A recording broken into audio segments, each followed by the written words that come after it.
예, 갑자기 끊겨가지고 선생님 계속 할게요. 예, 그래서 게르만족의 침입이 이제 위에서 북부에서부터 오는데 여기 여러분이 아마 보면 게르만족 침입 경로는 보라색 혹시 보입니까? 선이 저 예, 오른쪽에서 쭉 오는 거.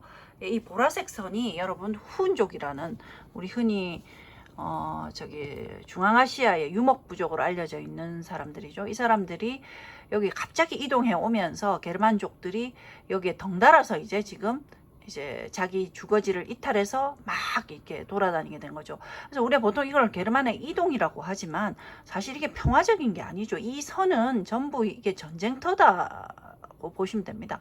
그래서 결국 이것은 게르만 인종들이 전 유럽을 이렇게 막 다니면서 점령을 하고 거기 있는 사람들을 죽이고 하는 전쟁의 경로였다고 여러분 보시면 되고요.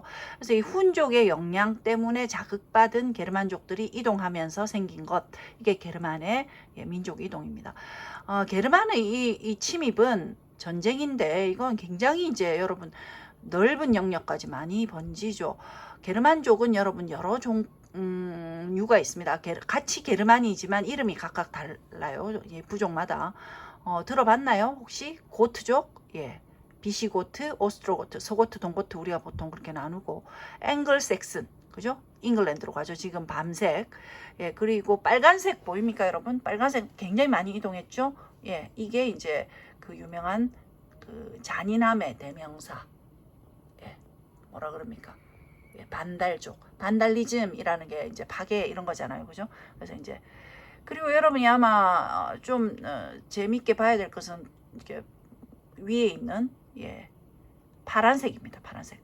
요거는 선생님이 이미 강의를 했어요. 여러분 숙제로 그 LMS에 여러분 동영상 세계 중세와 관련된 세계에 올려져 있죠. 거기서 아주 상세하게 선생님이 설명을 프랑크족 역사에 대해서는 설명을 했으니까 그거 여러분 나중에 다시 보시면 됩니다.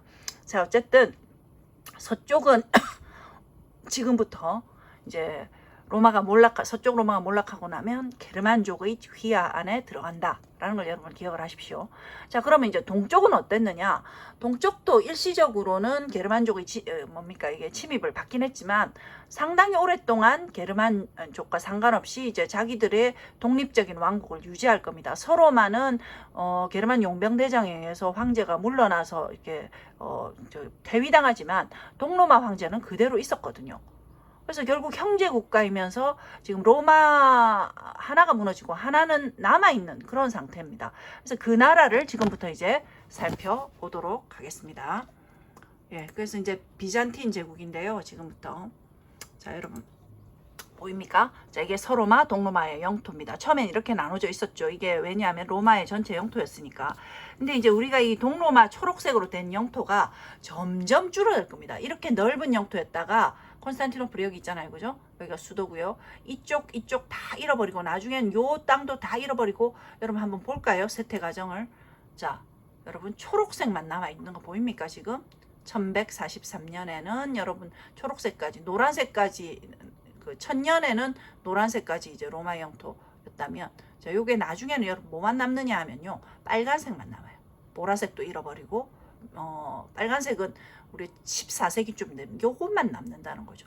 그래서 15세기에 1453년에 콘스탄티노플이 완전히 몰락하면 요 전체 비잔틴 제국이 끝이 나는데 적어도 비잔틴 제국은 어쨌든 1000년을 버틴 겁니다. 영토가 계속 줄어드는 슬픈 역사를 가진 나라이긴 하지만 근데 사실 6세기를 기준으로 보면 비잔틴 대국은 되게 잘 나갔습니다. 그건 나중의 일이고 이제 비잔틴 대국이 쇠퇴하는 것은 14세기 이제 10세기부터 계속 쇠퇴하지만 어쨌든 제일 잘 나갈 때가 6세기예요. 6세기에 황제가 한 명 있죠. 예, 여러분이 잘 아는 유스티니아누스라는 황제가 저스티니안은 사실은 서로마 회복 운동을 한 유명한 황제입니다.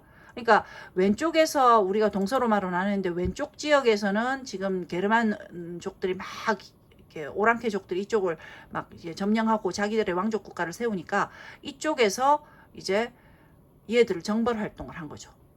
예. 그래서 6세기에 보면 여러분 565년에 저스티니안의 정복 이후 이래서 요 지금 노란색 지역이 나중에 비잔틴 영토로 다 들어갈 겁니다. 즉 무슨 얘기냐 게르만의 왕족 국가들 다 몰락시킨 거예요. 그래서 게르만 종족 국가는 요 위에 있는 뭐 프랑크 하나만 남고 다 전체가 이제 뭡니까 일종의 유스티니아누스의 지배하에 들어가는데, 이때를 본다면 6세기에는 내가 6세기에 신문기자다 이러면, 야, 이제 동로마 황제가 왼쪽 지역을 상당 부분 회복해서 예전 로마처럼 이제 만들었다, 이런 얘기를 할 수 있었을 거예요. 근데 이제 6세기 지나서 7세기부터는 급격하게 여기가 쇠퇴합니다. 왜냐하면 7세기에 라이벌이 나오죠. 어디? 예, 오른쪽에 여러분, 아라비아 반도 쪽에. 자, 이제 여기 있네요. 여러분, 여기에서 이제 굉장히 강력한 종교 공동체가 하나 등장할 건데요. 여러분이 알다시피 여기 마카, 마디나 이렇게 돼 있죠. 이게 이제 메카, 지금 우리 메카를 얘기하는 거고, 메디나, 야트립, 이건 나중에 이제 그 이사가는 곳인데, 메카에서 여러분이 알다시피 이 아라비아 반도는 여기가 다 뭡니까? 상업의 요충지입니다. 그래서 상인들이 주로 베두인족들이 막 이렇게 여기 들어와 가지고 물건을 사고 파는 도시들인데요. 여기서 이제 상인 중에 한 명이었던, 그죠? 누가 나옵니까? 여러분? 마호메드, 무하메드 들어봤죠? 그래서 그 무하메드가 여러분 이제 이쪽 지역에 새로운 종교를 하나 만들어낼 겁니다.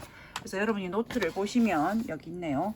이슬람 역사는 7세기 무하마드의 생애와 더불어 시작된다, 그렇게 됐습니다. 그래서 이 사람이 610년에 신의 음성을 듣습니다. 신이 이제 누굽니까?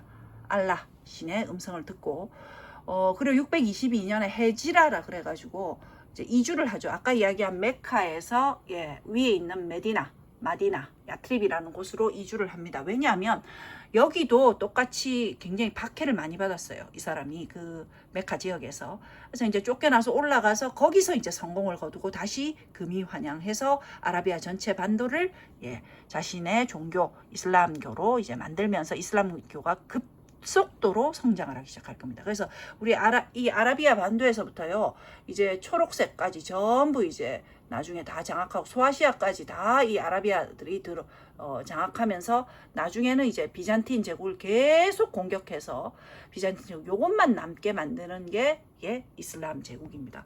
그래서 여러분, 우리가 이제 AD 5세기 476년에 서로마가 몰락했으니까요, AD 5세기부터 10세기까지의 한 500년간의 세월의 지중해 세력을 보면, 일단 왼쪽에 1번, 요거 나중에 다시 선생님 그 앞에 다 설명을 해서 여러분 봤을 거예요. 그죠? 그 다시 한번 보세요. 왼쪽에 서유럽, 그 다음에 동유럽, 동로마 제국, 그 다음에 뭡니까? 이슬람 제국. 이래서 1, 2, 3이 이제 등장하는 거죠. 처음에는 얘들이 없었는데 얘들이 확 들어오면서 이제 줄어들기 시작하고, 이슬람은 계속 스페인 쪽으로 또 로마 쪽으로 이쪽 아프리카 북부 쪽으로까지 다 공략을 할 겁니다. 그래서 심지어 이제 스페인과 모로코 있는 이쪽 지역도 이슬람 왕조가 등장을 할 거거든요. 그래서 이슬람 제국이 이렇게 팽창하면서 이슬람은 5세기부터 10세기 사이에 어떤 지역이 1, 2, 3 중에 어떤 지역이 제일 잘 살았느냐, 여러분 결국은 이쪽이죠. 이슬람이 굉장히 화려한 문화를 만들어낼 겁니다. 그래서 그 정도 여러분이 이해를 하시고, 그 밑에 거는 나중에 여러분 여기 노트에 보면 몇 가지 왕조들이 나오고요. 그 이슬람도 여러 개의 민족들이 있습니다. 셀주크 투르크족이 11세기에, 그리고 나중에 14, 5세기에는 오스만 투르크족이 이제 지배자로 부상하면서 이게 1453년에 비잔틴 제국이 무너지게 만든 것도 오스만 투르크였습니다. 자, 근데 이제 여기서 한 가지 아까 선생님이 말을 하다가 이렇게 끊긴 부분이 뭐냐면 교회 문제인데요. 다시 비잔틴으로 돌아가겠습니다. 자, 비잔틴 제국 한번 볼까요?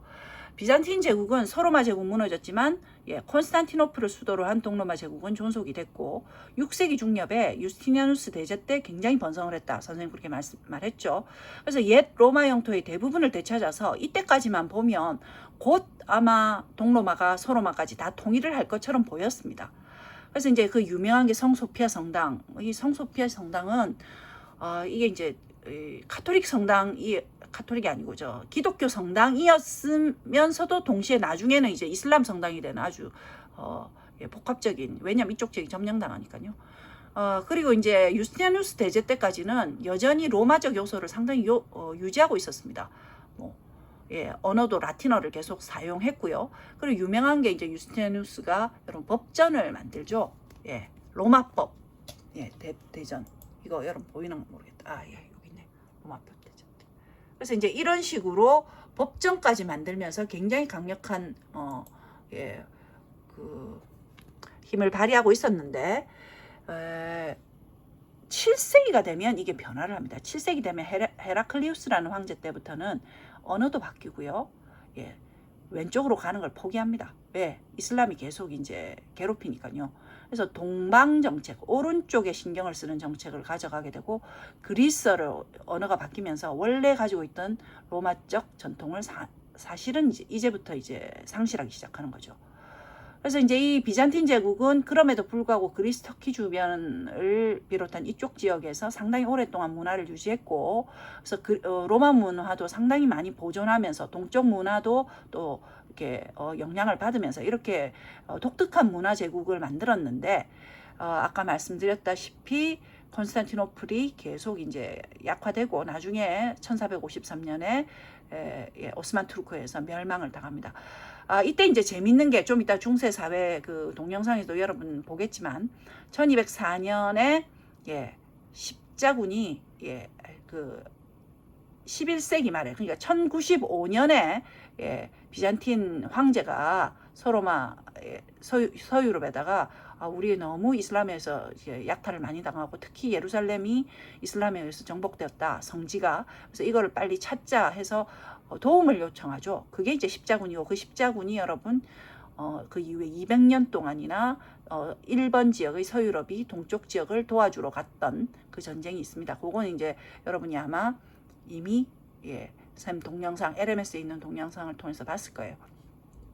자 어쨌든 그래서 이제 비잔틴 제국이 이렇게 되는데 여기서 굉장히 중요한 거 한 가지가 있습니다. 자 비잔틴 제국과 서로마 제국 서로마 제국은 476년에 몰락했고요. 비잔틴 제국은 1453년까지 지속이 되는데 1000년이나 더 살아남는데 이제 문제는 그냥 기독교입니다. 아까 말했듯이 처음에는 예수 사후에 바울과 그 베드로가 전부 전파를 했던 기독교 전체가 이제 지중해 전체 하나의 기독교였죠. 근데 이 기독교가 여러분 이제 동서로마가 이렇게 분열이 딱 이렇게 나눠지면서 서로마와 동로마의 종교가 처음에는 같았어요. 같은 기독교였죠.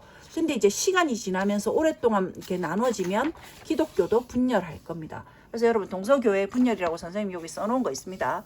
그래서 이제 8세기 정도까지는 이제 우리가 여기 기독교라고 하는 종교는 서쪽에는 지금 황제가 없어요. 근데 동쪽에는 황제가 있어요. 그래서 여기가 국교였잖아요. 그러니까 동쪽의 기독교는 뭐죠? 황제가 수장입니다.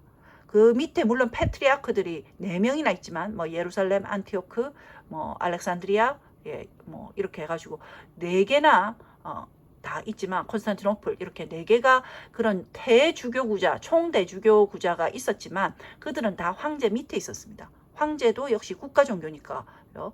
그래서 종교 최고의 지배자는 동로마에서는 황제였는데 왼쪽은 무너졌잖아요. 황제가 없잖아요. 그래서 게르만의 이민족들이 침입을 받고 이민족들이 휘하에 들어가 있어서 여기서는 황제가 정치적 구심점 역할을 못하니까 차츰 누가 정치적인 어떤 힘을 얻게 됐냐면 로마의 종교 지도자, 총대주교가 굉장히 큰 힘을 얻게 됩니다.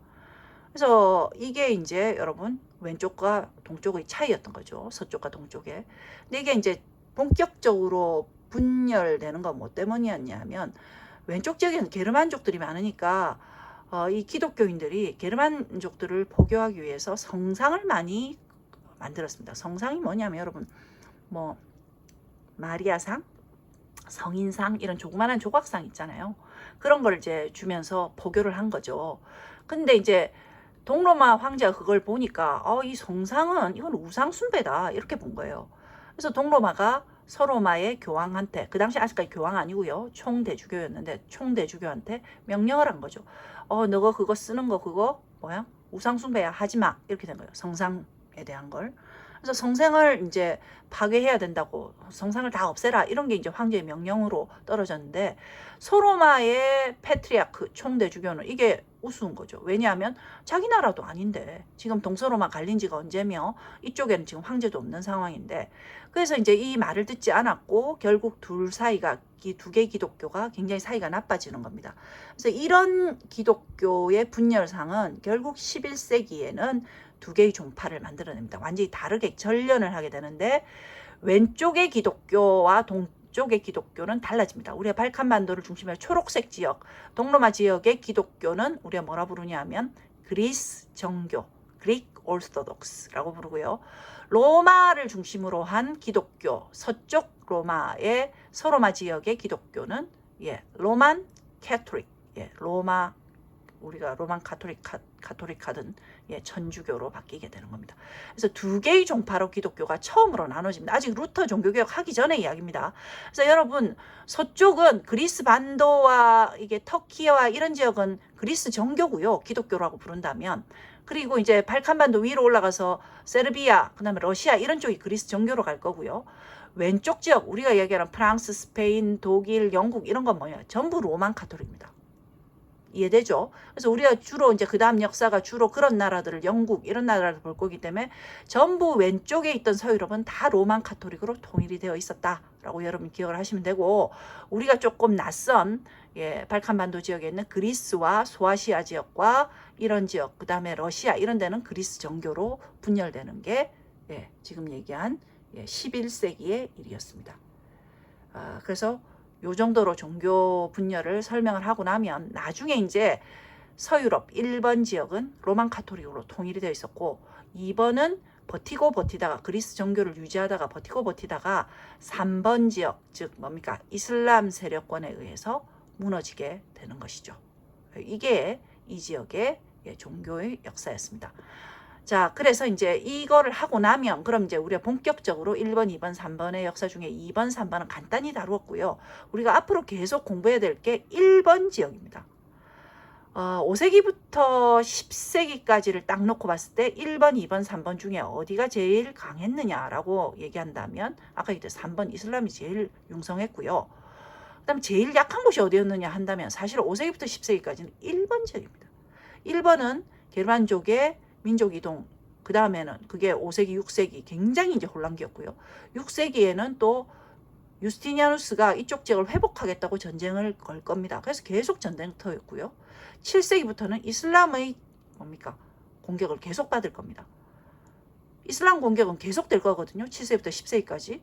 거기다가 9세기, 8, 9세기 넘어가면 9세기쯤 되면 북쪽에서 노르만족, 뭐 또 동쪽 지역의 마자르족 이런 족들까지 막 들어와서 이쪽을 전쟁터로 만들 거라서 5세기부터 10세기는 이쪽 지역이 전쟁의 휘말리게 되는 거죠. 그래서 전쟁으로 500년을 갔기 때문에 1번 지역은 아무것도 남아있지 않고 굉장히 황폐화됩니다. 자, 여기서 여러분이 아는 중세 유럽 사회라는 게 등장을 할 거예요. 그래서 중세 사회에서는 이 전쟁통에 새로운 사회 제도를 만드는데 그게 주종 제도라는 것이고요. 그것에 대한 이야기는 선생님이 이미 LMS에 3개의 동영상을 올려놨습니다. 사실 선생님 시간이 없기 때문에 그걸 중세사회는 안 할 겁니다. 그래서 중세사회는 간단하게 스킵하고 쭉 그냥 여러분이 노트는 LMS 3개 동영상을 다시 보시면서 정리를 하시고, 요거 끝나고 우리가 이번 주 마지막 3차 시에는 르네상스로 바로 넘어가도록 하겠습니다. 자, 여기까지 수업하겠습니다.